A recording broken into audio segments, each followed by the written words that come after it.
നിങ്ങളുടെ ജീവിതത്തിൽ നിങ്ങൾ എത്ര വർഷം ജീവിച്ചു എന്നല്ല, നിങ്ങൾ ജീവിച്ച ഓരോ വർഷവും നിങ്ങൾ എങ്ങനെ ജീവിച്ചു എന്നതിലാണ് കാര്യം. അതായത് നിങ്ങൾ എത്ര വർഷം ഈ ഭൂമിയിൽ ഉണ്ടായിരുന്നു, എത്ര വർഷം ഇവിടെ ജീവിച്ചു, അതിലല്ല, ഓരോ വർഷവും നിങ്ങളുടെ ജീവിതം എങ്ങനെയായിരുന്നു എന്നാണ് അന്തിമമായിട്ട് എണ്ണപ്പെടുക. ഇതാണ് ഈ ഒരു വാക്യം അല്ലെങ്കിൽ ഈ ഒരു കോട്ട് പറഞ്ഞത് ഞാനല്ല, നമ്മളെല്ലാവരും ഒരുപാട് ബഹുമാനിക്കുന്ന, ഇഷ്ടപ്പെടുന്ന, ലോകം കണ്ട ഏറ്റവും മികച്ച അമേരിക്കൻ പ്രസിഡന്റുമാരിൽ ഒരാളായിട്ടുള്ള, അല്ലെങ്കിൽ ഏറ്റവും മികച്ച, ഏറ്റവും മഹാനായ അമേരിക്കൻ പ്രസിഡന്റ് ആയിട്ടുള്ള സാക്ഷാൽ എബ്രഹാം ലിങ്കൺ പറഞ്ഞ വാക്കുകളാണ്. അപ്പൊ നമ്മളുടെയൊക്കെ ലൈഫിൽ നമ്മൾ പലരെയും കണ്ടുമുട്ടും. ചിലവരൊക്കെ ഒരുപാട് കാലം ജീവിച്ചിരിക്കുന്ന മനുഷ്യരായിരിക്കാം, ചിലവര് വളരെ കുറച്ചു കാലം മാത്രമേ ജീവിച്ചിരുന്നിട്ടുണ്ടാവുള്ളൂ. അപ്പൊ ഈ ഒരുപാട് കാലം ജീവിച്ചിട്ടുള്ള പല മനുഷ്യർക്കും ചിലപ്പോൾ അവരുടെ ലൈഫിൽ പ്രത്യേകിച്ച് എടുത്തു പറയത്തക്ക ഒന്നും നേടി അല്ലെങ്കിൽ എന്തെങ്കിലുമൊക്കെ അവർ ഈ ലോകത്തിന് നൽകി എന്ന് പറയാനും മാത്രം ഇല്ലായിരിക്കാം. എന്നാൽ വളരെ കുറച്ചു കാലം ജീവിച്ചിട്ടുള്ള ആളുകൾ, അവർ പലപ്പോഴും, ഫോർ എക്സാമ്പിൾ ജീസസ്, അതേപോലെ ഒരുപാട് മഹാന്മാരായിട്ടുള്ള കവികള്, സാഹിത്യകാരന്മാര്, അതുപോലെ പല ഗുരുക്കന്മാര്, അങ്ങനെയൊക്കെ ഉള്ളവരൊക്കെ കുറച്ചു കാലമേ ജീവിച്ചിട്ടുള്ളൂ. പക്ഷെ അവർ ഒരുപാട് കോൺട്രിബ്യൂഷൻസ് ഈ ലോകത്തിന് വേണ്ടി നൽകിയിട്ടുണ്ട്. അപ്പൊ ഇന്നത്തെ വീഡിയോയിലൂടെ ഞാൻ സംസാരിക്കാൻ പോകുന്നത്, നമ്മുടെയൊക്കെ വീട്ടിൽ പ്രായമായിട്ടുള്ള ആൾക്കാരുണ്ടാവും അല്ലെ, 50 വയസ്സിന് മുകളിലുള്ളവര്, 60 വയസ്സിന് മുകളിലുള്ളവര്, അല്ലെങ്കിൽ 70 വയസ്സിന് 80 വയസ്സിന് മുകളിലുള്ളവരൊക്കെ ഉണ്ടാവും. അപ്പൊ ഇത്തരത്തിലുള്ള ആളുകൾക്ക് വേണ്ടിയിട്ടാണ് ഞാൻ ഇന്നത്തെ വീഡിയോ ചെയ്യുന്നത്. അപ്പോ welcome back to my video. My name is Serafina. ആദ്യം തന്നെ ഒരു കാര്യം പറയട്ടെ, നമ്മുടെ ചുറ്റുമുള്ള അല്ലെങ്കിൽ നമ്മുടെ വീട്ടിലും നമ്മുടെ നാട്ടിലും ഒക്കെയുള്ള വയോജനങ്ങൾക്ക് വേണ്ടിയിട്ട്, വയോജനങ്ങളുടെ ജീവിത നിലവാരം ഉയർത്തുന്നതിനും അതേപോലെ വാർദ്ധക്യത്തെ പറ്റി പഠിക്കുന്നതിനും, ഓരോ വയോജനങ്ങളുടെയും ജീവിതത്തിൽ ഉണ്ടാകുന്ന പ്രശ്നങ്ങൾ മനസ്സിലാക്കി അതിനുള്ള സൊല്യൂഷൻസ് കണ്ടെത്തുന്നതിനും, അങ്ങനെ ജീവിത നിലവാരം ഉയർത്തി ആയുർ ദൈർഘ്യം കൂട്ടുന്നതിനും വേണ്ടി ഒരു പഠനം സംഘടിപ്പിക്കാൻ വേണ്ടി ഇന്ത്യൻ ഇൻസ്റ്റിറ്റ്യൂട്ട് ഓഫ് സയൻസ് മുന്നോട്ട് വന്നിട്ടുണ്ട്. അപ്പം ബാംഗ്ലൂരു മെഡിക്കൽ കോളേജുമായിട്ട് ചേർന്ന് ലോഞ്ചിവിറ്റി ഇന്ത്യ എന്ന ഒരു പ്രൊജക്റ്റാണ് ഈ ഒരു ടീം മുന്നോട്ട് വെക്കുന്നത്, അല്ലെങ്കിൽ ഈ ഒരു പഠനത്തിന്റെ പേരാണ് ലോഞ്ചിവിറ്റി ഇന്ത്യ. അപ്പൊ ഇതിലൂടെ ഉദ്ദേശിക്കുന്നത് നമ്മുടെ വയോജനങ്ങൾ അവരുടെ ജീവിത നിലവാരം ഉയർത്തുക, അവർക്ക് വേണ്ട കൃത്യമായ കെയറും കാര്യങ്ങളും ഒക്കെ എങ്ങനെ എത്തിക്കാം എന്നുള്ളതിനെ പറ്റിയിട്ടൊക്കെ ഒരു റിസർച്ച് നടത്തി അതിന് വേണ്ട കാര്യങ്ങൾ ഇംപ്ലിമെന്റ് ചെയ്യുക, അതേപോലെ തന്നെ ആയുർ ദൈർഘ്യം വർദ്ധിപ്പിക്കുക. ഇതൊക്കെയാണ് ഇതിന്റെ പ്രധാന ലക്ഷ്യങ്ങൾ.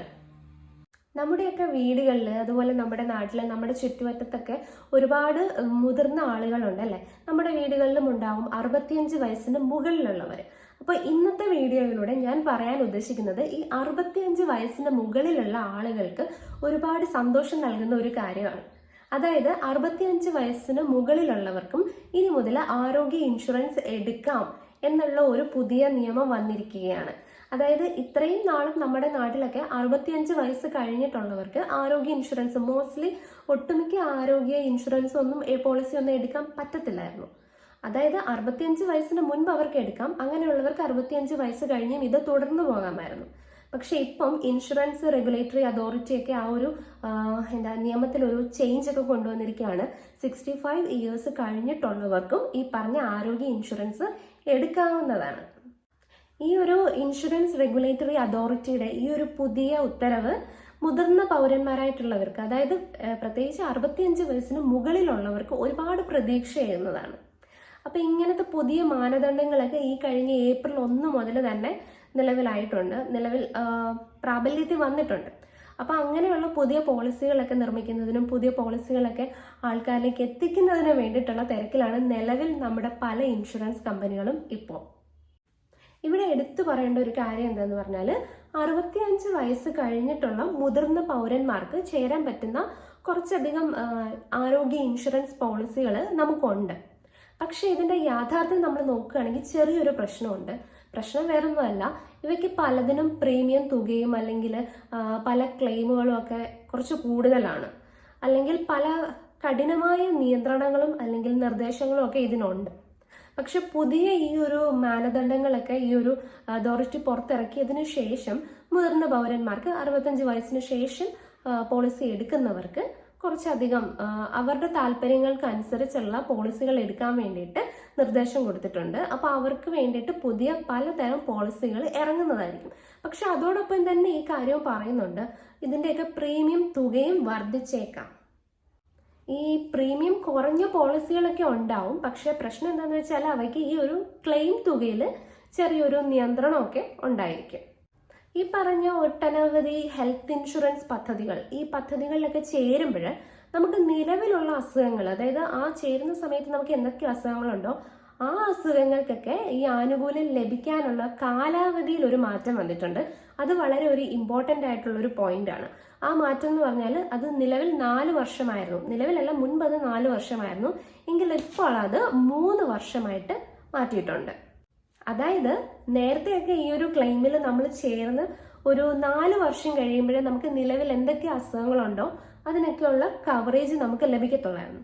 പക്ഷെ ഈ ഒരു പുതിയ മാനദണ്ഡ പ്രകാരം നമ്മൾ ഈ ഒരു പോളിസിയിൽ ചേർന്ന് 3 വർഷം കഴിയുമ്പോഴത്തേക്കിനും നമുക്ക് എന്തൊക്കെ അസുഖങ്ങൾ നിലവിലുണ്ടോ അതിന് വേണ്ട കവറേജ് നമുക്ക് ലഭിക്കും. ഇതാണ് ഈ ഒരു പുതിയ മാനദണ്ഡത്തിന്റെ ഒരു ഒന്നാമത്തെ നേട്ടം എന്ന് പറയുന്നത്. അതുപോലെ തന്നെ ഈ ഒരു പുതിയ മാനദണ്ഡം അനുസരിച്ച് ഇവര് നിർദ്ദേശിച്ചിട്ടുള്ള പുതിയ ഭേദഗതികൾ അനുസരിച്ച് ഈ ഒരു പോളിസിയിൽ ചേർന്ന് കഴിഞ്ഞ് 5 വർഷം കഴിയുമ്പോൾ വരുന്ന ഏതൊരു ക്ലെയിമിനും കവറേജ് കൊടുത്തിരിക്കണം എന്ന് നിർബന്ധമായിട്ടും അതിൽ നിഷ്കർഷിച്ചിട്ട് ഉണ്ട്.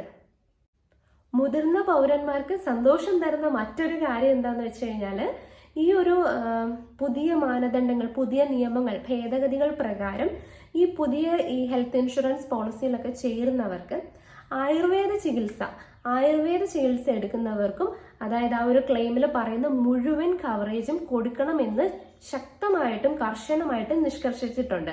അതായത് അലോപ്പതി ചികിത്സയ്ക്ക് കൊടുക്കുന്ന കവറേജ് എത്രയാണോ അതേപോലെ തന്നെ ആ ഈക്വൽ എമൗണ്ടും ഈ ആയുർവേദ ട്രീറ്റ്മെന്റ് എടുക്കുന്നവർക്കും കൊടുക്കണം എന്ന് പുതിയ ഈ ഒരു പുതിയ മാനദണ്ഡങ്ങളിൽ പറയുന്നുണ്ട്. അതായത് ഇപ്പം നമുക്കറിയാം, നമ്മുടെ വീടുകളിലും നാട്ടിലൊക്കെ ഉള്ള ഒരുവിധം പ്രായം ചെന്ന ആൾക്കാരൊക്കെ ആയുർവേദം പണ്ട് മുതലേ ചെയ്തു വരുന്നവരായിരിക്കാം, അല്ലെങ്കിൽ ഒരു പ്രായത്തിൽ അവർ ആയുർവേദത്തിലേക്ക് തിരിഞ്ഞവരായിരിക്കാം. അപ്പൊ അങ്ങനെയുള്ളവർക്ക് പല പോളിസികളും ഈ പറഞ്ഞ കവറേജ് കൊടുക്കത്തില്ലായിരുന്നു. പക്ഷെ ഇപ്പോഴ് ഈ ഒരു റെഗുലേറ്ററി അതോറിറ്റി കൊണ്ടുവന്നിരിക്കുന്ന ഒരു ചേഞ്ച് ആണ്, അലോപ്പതി ചികിത്സയ്ക്ക് കൊടുക്കുന്ന അതേ എമൗണ്ട്, ആ ഒരു ഈക്വൽ എമൗണ്ട് തന്നെ നമ്മളിവിടെ ആയുർവേദ ചികിത്സ എടുക്കുന്നവർക്കും കൊടുക്കുന്നതായിരിക്കും എന്നവര് തീരുമാനിച്ചിട്ടുണ്ട്. അപ്പം നമ്മൾ പറഞ്ഞു, ഈ ഒരു പോളിസിയിൽ, ഈ ഒരു ഹെൽത്ത് ഇൻഷുറൻസിന്റെ പോളിസിയിലൊക്കെ നമ്മൾ ചേരുമ്പോൾ നമുക്ക് നിലവിലുള്ള അസുഖങ്ങൾ, ഈ അസുഖങ്ങൾക്കൊക്കെ 3 വർഷം കഴിയുമ്പോൾ പുതിയ മാനദണ്ഡ പ്രകാരം, പുതിയ മാർഗനിർദ്ദേശങ്ങൾ പ്രകാരം നമുക്ക് കവറേജ് ലഭിക്കും. നേരത്തെ അത് 4 വർഷം കഴിയുമ്പോഴായിരുന്നു. അതുപോലെ തന്നെ പുതുക്കിയ ഇത് പ്രകാരം 5 വർഷം കഴിയുമ്പോൾ, ചേർന്ന് കഴിഞ്ഞ് 5 വർഷം കഴിയുമ്പോൾ എല്ലാ ക്ലെയിമിനും ഫുൾ കവറേജ് കൊടുക്കണം എന്ന് പറയുന്നുണ്ട്. അതുപോലെ തന്നെ വേറൊരു ഇമ്പോർട്ടൻ്റ് ആയിട്ടുള്ള ഒരു കാര്യം എന്ന് വെച്ചാൽ, എന്താണ് ഈ പറഞ്ഞ നിലവിലെ അസുഖങ്ങൾ അഥവാ പ്രീ എക്സിസ്റ്റിംഗ് ഡിസീസസ്, നിലവിലുള്ള അസുഖങ്ങൾ എന്ന് നമ്മൾ പറയുന്നുണ്ടല്ലോ. അപ്പൊ അത് എങ്ങനെയാണ് അതിന്റെ ഒരു കാര്യം, അല്ലെങ്കിൽ എന്താണ് ആ പ്രീ എക്സിസ്റ്റിംഗ് ഡിസീസസ് ആയിട്ട് അവർ കൺസിഡർ ചെയ്യുന്നത് എന്ന് നമ്മൾ അറിഞ്ഞിരിക്കണം. അതായത് നമ്മൾ ഈ ഒരു പോളിസി, ഈ ഒരു ഹെൽത്ത് ഇൻഷുറൻസ് പോളിസിയിൽ ചേരുന്നതിന് മുൻപ് 3 വർഷം മുൻപ്, അത് കൃത്യമായിട്ട് നോട്ട് ചെയ്യണം, 3 വർഷം മുൻപായിട്ട് അത് ഏതെങ്കിലും ഒരു അസുഖത്തിന്റെയോ അല്ലെങ്കിൽ ഒന്നിലധികം അസുഖങ്ങളുടെയോ ലക്ഷണങ്ങൾ കൃത്യമായിട്ടും തുടർച്ചയായിട്ടും കാണിക്കുന്നുണ്ടെങ്കിൽ, അതുപോലെ തന്നെ ആ അസുഖങ്ങൾക്ക് നമ്മൾ കൃത്യമായ ചികിത്സ നേടുന്നുണ്ടെങ്കിൽ അതാണ് നിലവിലെ അസുഖങ്ങൾ എന്ന് അവർ കൺസിഡർ ചെയ്യുന്നത്. അതിനെയാണ് പ്രീ എക്സിസ്റ്റിംഗ് ഡിസീസസ് ആയിട്ട് കണക്കാക്കപ്പെടുന്നത്. അപ്പൊ എന്താന്ന് മനസ്സിലായല്ലോ, നമ്മൾ ഈ ഒരു ഇൻഷുറൻസ് പോളിസിയിൽ ചേരുന്നതിന് 3 വർഷം മുൻപ്, കൃത്യം 3 വർഷം മുൻപ് മുതൽ ഇങ്ങനെ ഈ ഡിസീസസ്, അതാ 3 വർഷത്തിന് ഇപ്പം 2 വർഷവും 1 വർഷം അങ്ങനെ ആയിക്കഴിഞ്ഞാൽ നമുക്കത് പ്രീ എക്സിസ്റ്റിംഗ് ഡിസീസ് ആയിട്ട് കണക്കാക്കത്തില്ല. 3 വർഷമെങ്കിലും, ചുരുങ്ങിയത് 3 വർഷം മുൻപെങ്കിലും ഈ ഒരു രോഗത്തിന് വേണ്ടി നമ്മൾ ചികിത്സ എടുക്കുന്ന ആളാണെങ്കിൽ അതിനെ പ്രീ എക്സിസ്റ്റിംഗ് ഡിസീസ് അല്ലെങ്കിൽ നിലവിലുള്ള അസുഖമായിട്ട് കണക്കാക്കപ്പെടും. അതുപോലെ തന്നെ നമ്മൾ ഈ കാര്യങ്ങൾ വ്യക്തമായിട്ടും കൃത്യമായിട്ടും ഈ പോളിസി എടുക്കുന്ന സമയത്ത് അറിയിച്ചിരിക്കണം. നമ്മൾ പിന്നീട് അതൊക്കെ ചേർക്കാൻ നിന്ന് കഴിഞ്ഞാൽ അതൊക്കെ ഭയങ്കര നൂലാമാലകളാകും. അതുകൊണ്ട് പോളിസി എടുക്കുന്ന സമയത്ത് അതിന്റെ പ്രൂഫും കാര്യങ്ങളും എല്ലാം നമ്മൾ വെച്ചിരിക്കണം. അതുപോലെ തന്നെ നമ്മൾ എന്തെങ്കിലും മേജർ ഓപ്പറേഷൻസ് ഒക്കെ ചെയ്തിട്ടുള്ള വ്യക്തിയാണ്, എന്തെങ്കിലും മേജർ ശസ്ത്രക്രിയയ്ക്ക് വിധേയയായ വ്യക്തിയാണെങ്കിൽ അതും കൃത്യമായിട്ട് പോളിസി എടുക്കുന്നതിന് മുൻപായിട്ട് നമ്മൾ അറിയിച്ചിരിക്കണം. അപ്പൊ ഈ പറഞ്ഞ പോലെ നിലവിലുള്ള അസുഖങ്ങൾ അഥവാ ഈ പ്രീ എക്സിസ്റ്റിംഗ് ഡിസീസസിനൊക്കെ വളരെ ചുരുങ്ങിയ തുകകളാണ് പല കമ്പനികളും നമുക്ക് ഓഫർ ചെയ്യുന്നതല്ല നമുക്ക് തരുന്നത്. അപ്പോൾ അതുകൊണ്ട് തന്നെ നമ്മൾ ഈ അസുഖങ്ങൾ ഉണ്ട് എന്ന്, നിലവിൽ ഈ അസുഖങ്ങൾ നമ്മൾക്കുണ്ട് എന്ന് കൃത്യമായിട്ട് സാക്ഷ്യപ്പെടുത്തിയിരിക്കണം പോളിസിയിൽ ചേരുന്നതിന് മുൻപ് തന്നെ. അതിലെല്ലാവരും ശ്രദ്ധിക്കണം. ഇനി അതല്ല നമ്മളതൊക്കെ വിട്ടുപോയി പിന്നീടാണ് നമ്മൾ ഡോക്ടർ തന്നെ സാക്ഷ്യപ്പെടുത്തിയാൽ തന്നെ പലപ്പോഴും ഈ ഒരു തുക നമുക്ക് കിട്ടാതിരിക്കാനാണ് സാധ്യത. ഇനി നമുക്ക് ഇങ്ങനെയുള്ള ഹെൽത്ത് ഇൻഷുറൻസ് പോളിസീസിലൊക്കെ ചേരുന്നതിന് മുൻപ് കുറച്ച് കാര്യങ്ങൾ അറിഞ്ഞിരുന്നാൽ നമ്മൾ കുറച്ചൊക്കെ ഹെൽപ്പ് ചെയ്യുന്ന കുറച്ച് കാര്യങ്ങളുണ്ട്. കുറച്ച് ടിപ്സ് ഞാൻ പറഞ്ഞു തരാം, കുറച്ച് ടിപ്സുകളും. അപ്പോൾ അതായത് ഒരു ടിപ്പ് എന്ന് പറഞ്ഞാൽ, നമ്മളിപ്പോൾ ഇങ്ങനത്തെ ഏതെങ്കിലും ഒരു ഹെൽത്ത് ഇൻഷുറൻസ് പോളിസിയിൽ ചേരാൻ പോവാണ്.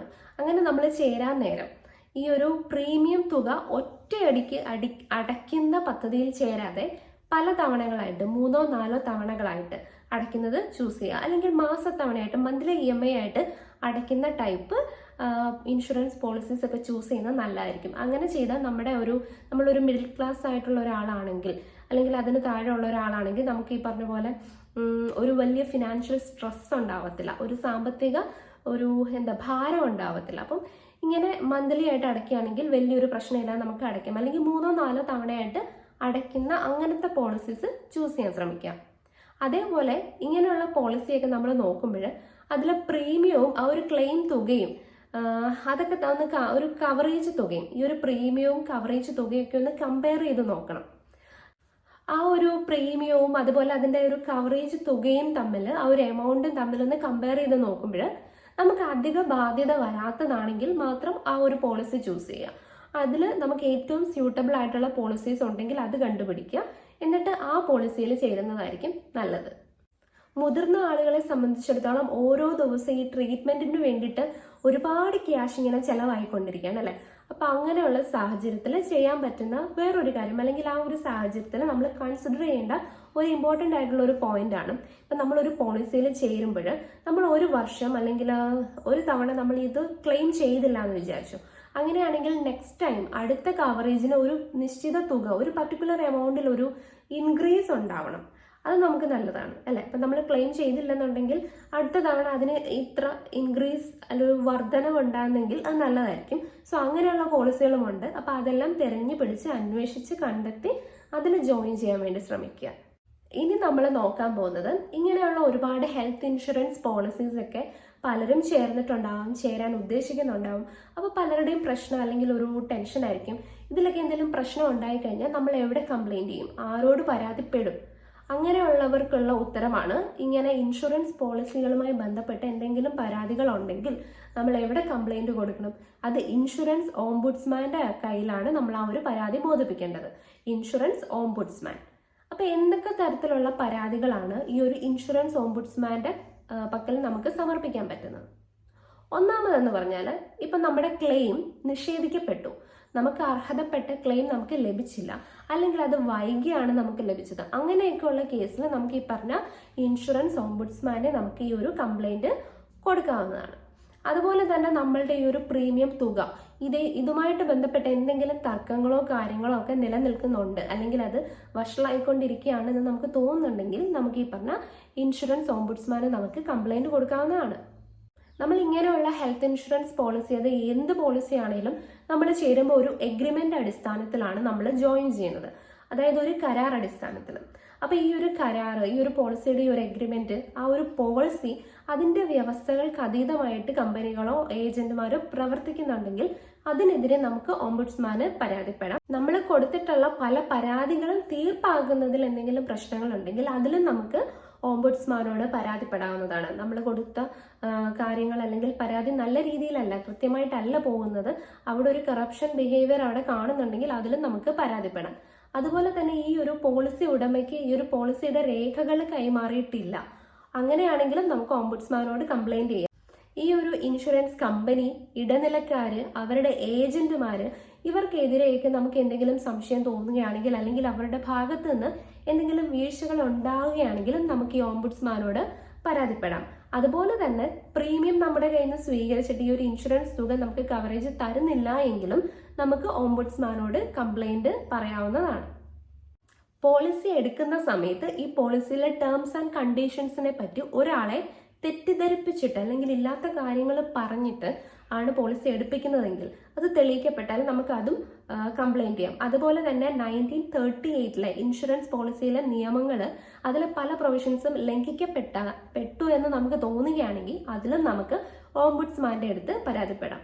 അപ്പൊ ഇത്രയൊക്കെയാണ് വയോജനങ്ങൾക്കായിട്ട് അല്ലെങ്കിൽ മുതിർന്ന പൗരന്മാർക്ക് 65 വയസ്സ് കഴിഞ്ഞിട്ടുള്ള ആളുകൾക്ക് ഈ പറഞ്ഞ ആരോഗ്യ ഇൻഷുറൻസ് പോളിസി എടുക്കാം അല്ലെങ്കിൽ അതിൽ ചേരാം എന്നുള്ള കാര്യത്തെപ്പറ്റി എനിക്കിന്ന് സംസാരിക്കാനുള്ളത്. അപ്പോൾ പലർക്കും യൂസ്ഫുൾ ആകുമെന്ന് വിചാരിക്കുന്നു. അപ്പോൾ നിങ്ങളുടെയൊക്കെ വീടുകളിൽ ഇങ്ങനെയുള്ള ആളുകളുണ്ടെങ്കിൽ അല്ലെങ്കിൽ നിങ്ങൾക്ക് ചുറ്റും അങ്ങനെ അർഹതപ്പെട്ട ആളുകളുണ്ട് അല്ലെങ്കിൽ അത് അവർക്ക് ബെനിഫിഷ്യൽ ആകുമെന്ന് നിങ്ങൾക്ക് തോന്നുന്ന ആളുകളുണ്ടെങ്കിൽ ദയവ് ചെയ്ത് ഈ ഒരു വീഡിയോ അവരിലേക്ക് എത്തിക്കുക. അപ്പോൾ എല്ലാവർക്കും thank you so much. All the best.